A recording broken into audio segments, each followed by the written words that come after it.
Peace comes when you allow God to heal your wounds so that your scars can become testimonies of His grace. Allow God to heal your wounds so that what? Your scars can become testimonies of His grace. Sometimes the things that are stealing our peace, they are things we should have forgotten by now. But Satan will not allow you to forget them. You're always going back, rewinding the tape, trying to remember what you should not remember. There's nobody who doesn't have something that happened to them that is not good. Maybe from their background, maybe some unfortunate thing happened in their life. There's nobody that didn't have one wound or the other in their life. Are you hearing what I'm saying? But you need to allow God to heal those wounds. Bury your past before your past buries you. Let me talk to somebody and say, bury your past before your past buries you. That's what Paul was saying in Romans 7:24. Who will deliver me from the body of it? There are things in your past that you need to what? Let them go. If the blood of Jesus can remove your sin and failure from God's mind, it should be strong enough to remove it from your own mind. You had a child outside wedlock. Now, bury him. I didn't say bury the child, bury the memory. In fact, that child can become a blessing to you. Your father died too early. Bury the past. Are you hearing what I'm saying? You wrote WAEC 10 times, bury the past. One guy left you, bury the past.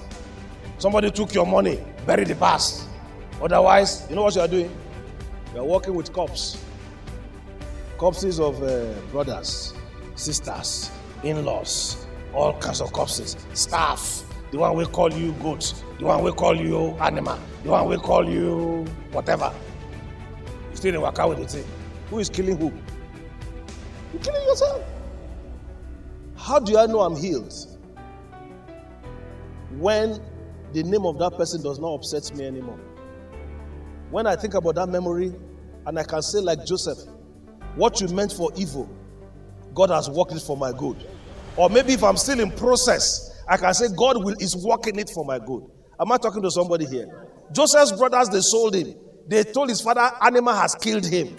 The man, and then he was now prime minister and they came. This guy was prime minister. He was in charge. But he wouldn't have reached there. Listen to me very well.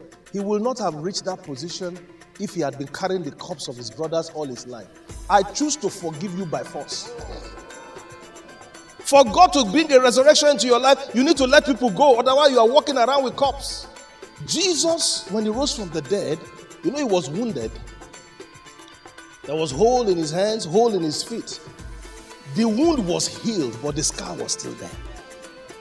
Sometimes there are scars in our lives, and we're even ashamed of the scars.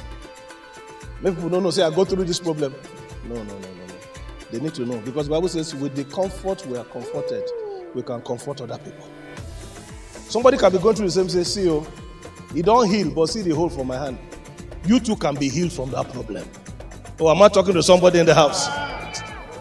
Oh, may God give you revelation knowledge this morning.